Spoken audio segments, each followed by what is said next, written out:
এটা একবারে এই যে আন্ডারআর্ম আছে না, আন্ডারআর্ম পর্যন্ত নিয়ে আসতাম, ঠিক আছে?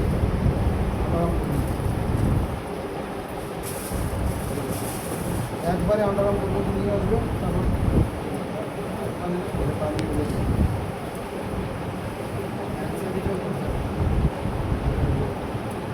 কোনটা উপরে দেন আপনারা? আমার তো মেনশন নাই কোনো। এতে কোনো সমস্যা নাই, ঠিক আছে? আর আমাদের কী করতে হবে এটারে, এই তো নাকি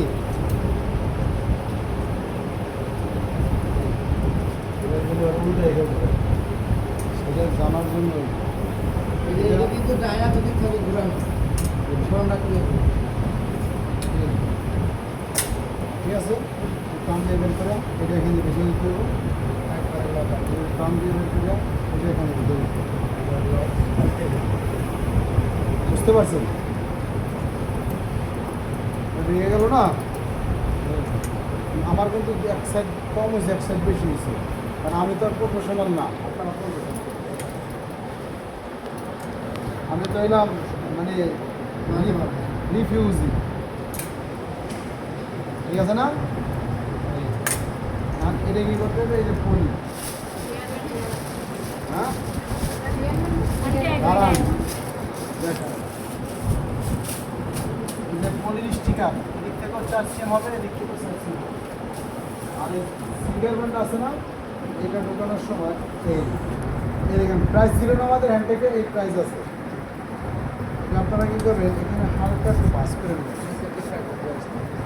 প্রাইসটা থাকবে রিসেট দিকে, এটা এই বরাবর রাখবেন, এই যে এই মাছ বরাবর, ঠিক আছে? এটার পরে কী হবে, এই যে RFID স্টিকার আছে, ওখানে সাইজ আছে, গার্মেন্টসের যে সাইজ, ওই সাইজ অনুযায়ী এটা লাগবে। দেখছেন কীভাবে লাগছে? ভালো করে দেখেন, এটা হ্যান্ডেল করে লাগিয়ে দেবেন। এরপর আগে অ্যালার্ম লাগাইতাম না আমরা সাইডে, অ্যালার্ম কিন্তু নাই, এখন আছে কোনটা? এই যে এই অ্যালার্ম, এটা অ্যালার্ম, ঠিক আছে? এটাই অ্যালার্ম, এটার তালা আছে, তালা দেখবেন ইয়ারা উড়ে ভালাই দিয়া দেখবেন তালা আছে, এই তালা এই সাইডের নিচে দেয় না, আন্ডার সাইড, এটা থাকবে উপরের দিকে, বুঝতে পারছেন?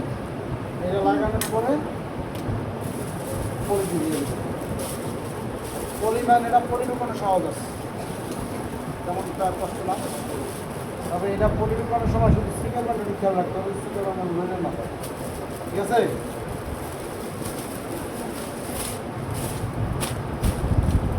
ক্লিয়ার? তাহলে ঢাকাটা কী করতে হবে আমাদের আবার দেখো।